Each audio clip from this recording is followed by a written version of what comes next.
My name's Matt Tonkin. I'm a lecturer in forensic psychology. I'm also co-director of the Centre for Applied Psychological Research. So I'm going to tell you today about an area of research that's quite close to my heart. It's what I did my PhD on, and it's kind of one of the main areas that drives my research forward at the moment. So I'm going to give you a brief introduction to what crime linkage actually is. I'm going to include in that a very, very brief summary of what previous research has been conducted so far in this area. And then I'm going to talk through what some of the limitations of that work are, and then that's going to take me into talking about what the current research that myself and colleagues are doing at the moment, which is basically trying to overcome these fundamental problems that currently exist. Okay, so first question then is, well, what is crime linkage? So crime linkage is a process that's trying to identify two or more offences that have been committed by the same individual.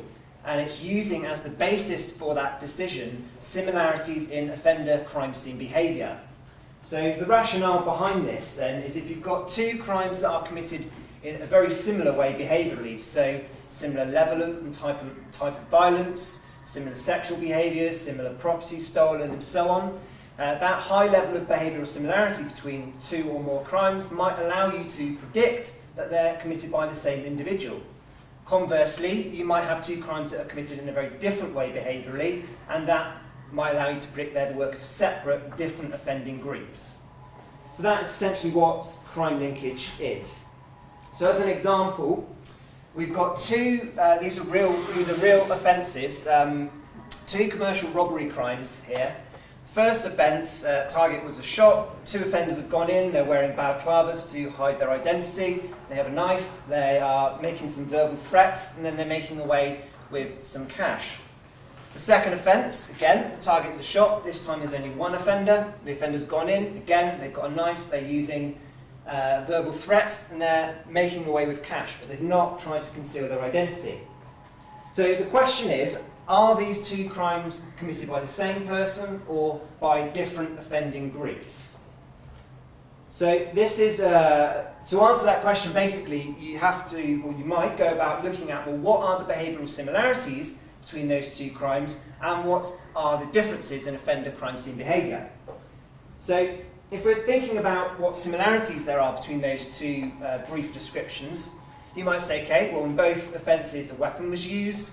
In both offences that weapon was a knife, so some similarities possibly. In both offences the knife was held very close to the victim, verbal threats were made, and also in both offences cash was stolen. So there are some behavioural similarities then between those two crimes that I presented. But there are obviously behavioural differences as well. So first and foremost, the number of offenders was different. There was a lone offender in one crime, multiple offenders in the other. Another important difference potentially is the fact that in one crime the offenders actually tried to conceal their identity by wearing balaclavas in this instance, and in the other crime there was no evidence or no attempt to hide or conceal the identity. So we've got on the one hand some similarities in offender crime scene behaviour, but we've also got some behavioural differences. So the question then is, well, how do we actually decide whether these two crimes are committed by the same person or by different offending groups? So this is a question it faces crime analysts and police investigators around the world on almost a daily basis. And the research that myself and my colleagues are conducting is we're essentially trying to help analysts to make these decisions in a more reliable, a more accurate, and a more cost-effective, time-efficient manner. Okay, so obviously, with 10 minutes, I can't do anywhere near a detailed review of previous research. So instead, I'm just going to present a summary of what research so far has been conducted. So the basic take-home message from all of these studies is that provided the correct crime scene behaviours are chosen and they're utilised in an appropriate way, it does seem possible to support this process of crime linkage, just relying on offender crime scene behaviour. Now, this evidence spans a variety of different crime types. We've got property-orientated crimes like burglary, car theft, and so on, through to also more person-orientated offences like rape and murder. So the evidence that's being amassed so far suggests that this process of crime linkage has the potential to work across a range of different types of crime. But there's always limitations to research, and this is definitely no exception. So one of the main limitations of this work so far is that a lot of research is focusing predominantly on crimes that have already been solved. So it's testing the potential for linking crimes with offences that have already been solved. Now, in reality, when an analyst is sat there trying to link offences and conduct this process, they're never going to be trying to link a solved crime with another solved crime, because there's absolutely no investigative benefit. So the fact that research, the majority of research, hasn't been including unsolved offences means that this process isn't being tested in a way that is consistent or close to reality in the real-life situation in which analysts are having to perform. So that, first of all, is a massive limitation. Another problem is that a lot of these studies are based on quite small samples, small number of offenders, small number of crimes. Now, what we're trying to do as researchers is develop conclusions that don't just work in a specific geographical location, but we're trying to develop recommendations that are going to be applicable across a variety of settings and a variety of locations. And the way that research is conducted so far, however, doesn't allow us to do that as well as we might do. Another limitation is that lots of different research approaches have been developed. Problem is, there are very few studies comparing the different methodologies, so we don't know necessarily whether the findings from methodology 1 are comparable to those produced using methodology 2, 3, 4 or 5. End of the day, that makes it very, very difficult for us to synthesise all of the literature and come up with overarching conclusions and recommendations for the police. And finally, one thing that academics haven't been particularly good at so far is they come up with their own ideas about what they think might be useful.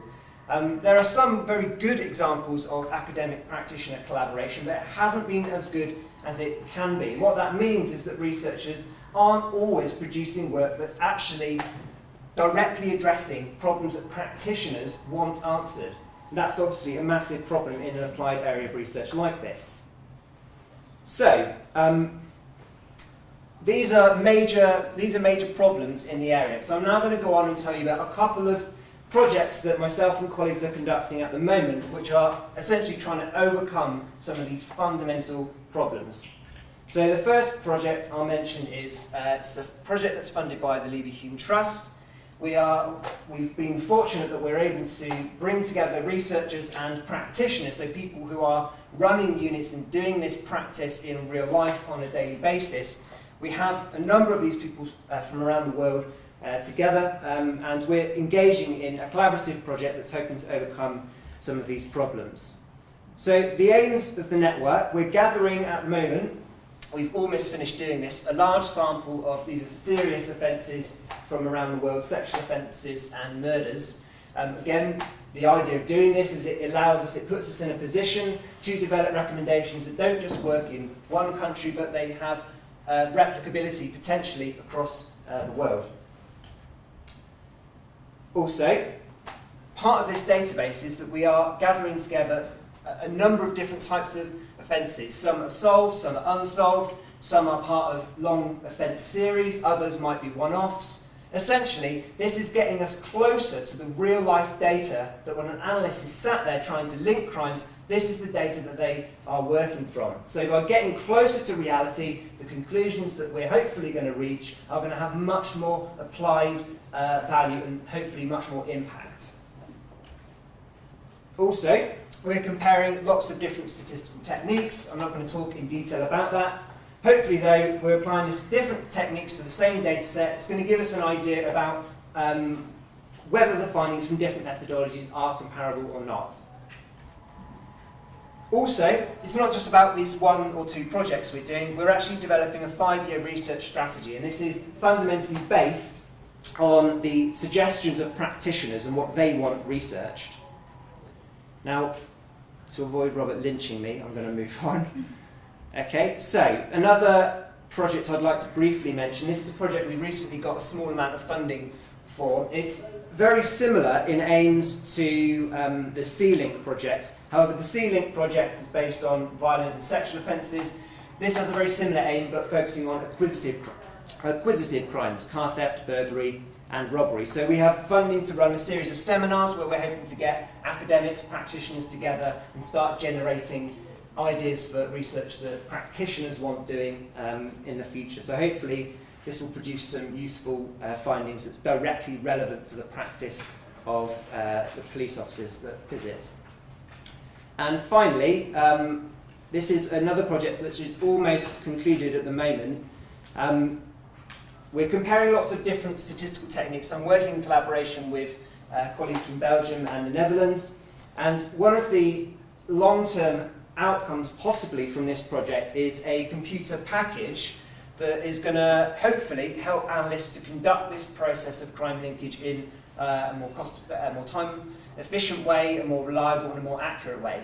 It's important for me to point out at this point, however, that we're not saying that we're going to develop a crime package, a computer package that is going to replace analytical expertise. That's simply not going to happen. But what this is about is it's helping analysts, when they've got a database with thousands and thousands and thousands of crimes on, to search that manually is going to it's going to take ages, it's going to be a large amount of error.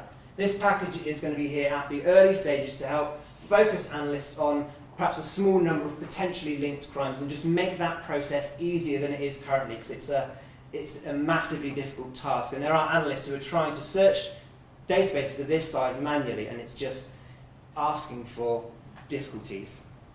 So that is a very quick whirlwind stop tour of one of my areas of research. If there are any questions, I'll happily have a go at it. Any questions before I get questions? Do you have difficulties with the different police organisations having similar data sets? Are there any differences between the two? Yeah, well, there's been a lot of difficulties. That's one difficulty. One of the ways that we're overcoming it is that a lot of the police organisations who are involved in this, they're actually there's a series of units around the world that are by-class units. They all work from the same database. So by-class, Violent Crime Linkage Analysis System. It's basically a database that has violent and sexual offences stored on it. And the variables, it was developed in Canada.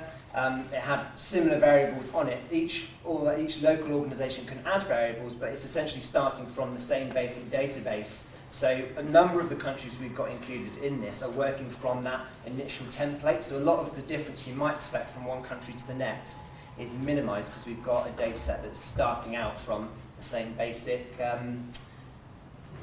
starting blocks.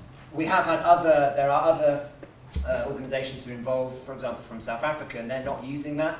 However, we agreed at the start, to be honest, the list of variables that you're interested in and might be useful for linking is actually pretty similar across different countries. So we agreed on a coding sheet beforehand, and that's the way we dealt with it. But that was definitely one difficulty we had.